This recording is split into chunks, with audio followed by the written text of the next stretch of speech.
আপনারা আমার পিছনে যে ঘরটি দেখতে পাচ্ছেন, এই ঘরটি রাসূল সাল্লাল্লাহু আলাইহি ওয়াসাল্লাম মা আয়েশা রাদিয়াল্লাহু তাআলা আনহার জন্য যেই ঘর নির্মাণ করেছিলেন তারই একটা প্রতিচ্ছবি, একটা প্রতিকৃতি বা একটা রেপ্লিকা।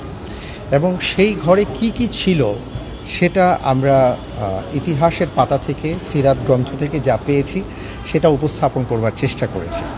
আপনারা দেখতে পাচ্ছেন যে একটা ছোট ঘর, যেটা হাদিসের মধ্যে আসছে, আমরা যদি স্বাভাবিক হিসাব করি যে 10 হাত বাই 8 হাতের মতো, সেই ঘরে যা যা ছিল, একটা চৌকি ছিল, কিন্তু সেই চৌকির কোনো তোষক ছিল না এবং সেই চৌকির জন্য বিশাল কোনো আয়োজন ছিল না। এবং এমন এক চৌকিতে একবার যেই চৌকির উপরে আর কি ছালার চট ছিল, চাটাই ছিল, সেই চাটাই রাসূল সাল্লাল্লাহু আলাইহি সাল্লাম যখন শুয়েছিলেন, একদিন ওমর রাদিয়াল্লাহু তাআলা আনহু আসলেন, এসে দেখলেন আল্লাহর নবীর পিঠ মোবারক লাল হয়ে গেছে। তখন তিনি চোখের পানি ছেড়ে দিয়ে আরজ করেছিলেন যে ইয়া রাসূলুল্লাহ, যদি আপনি অনুমতি দেন তাহলে আমি একটা কম্বলকে 4 ভাঁজ করে আপনার পিঠের নিচে রাখতে চাই।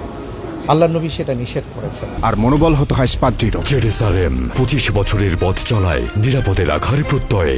আজকে আমাদের জীবনে আমরা কত আরাম আয়েশে জীবনের জন্য কত রকম সরঞ্জামাদি ক্রয় করে থাকি, ব্যবস্থা করে থাকি, কিন্তু যেই মানুষটি রহমাতুল্লিল আলামিন ছিলেন, সর্বকালের সর্বশ্রেষ্ঠ মানুষ ছিলেন, তার জীবনযাপনটা কত সহজ ছিল সেটা আমরা উপস্থাপন করবার চেষ্টা করেছি। শুধু তাই নয়, উম্মাহাতুল মুমিনিন মা আয়েশা রাদিয়াল্লাহু তাআলা আনহার কথা যদি বলি, যার উপরে আল্লাহ তাআলা 10টি আয়াত নাজিল করেছেন তার চরিত্র মাধুর্যের উপর ভিত্তি করে, পবিত্রতা নিয়ে, সেই মা আয়েশা রাদিয়াল্লাহু তাআলা আনহার জীবনযাপন কেমন ছিল যে আল্লাহর নবী যখন ইন্তেকাল করেন তখনও তিনি সেখানে অবস্থান করেছেন।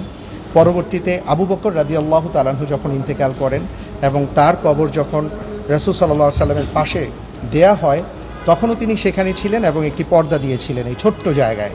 পরবর্তীতে 10 বছর পরে যখন ওমর রাদিয়াল্লাহু তাআলা আনহুর শাহাদাতের পর তাকে এখানে কবরস্থ করা হয়, মা আয়েশা রাদিয়াল্লাহু তাআলা আনহা এই ছোট্ট ঘরের মধ্যেই একটা দেয়াল তুলে দিয়ে কবরের চারপাশে মাঝখানে যতটুকু জায়গা ছিল এতটুকু জায়গার মধ্যেই তিনি তার জীবনকে অতিবাহিত করেছেন। সুবহানাল্লাহি ওয়া বিহামদিহি সুবহানাল্লাহিল আযীম। এইভাবে তারা জীবনযাপন করেছেন। আমরা সেটাই আসলে উপস্থাপন করার চেষ্টা করেছি, যাতে করে এখান থেকে আমরা শিক্ষা নিতে পারি যে ওনাদের যাপিত জীবন কেমন ছিল আর আমরা আসলে কি করছি। আল্লাহ তাআলা আমাদেরকে বুঝদান করুন।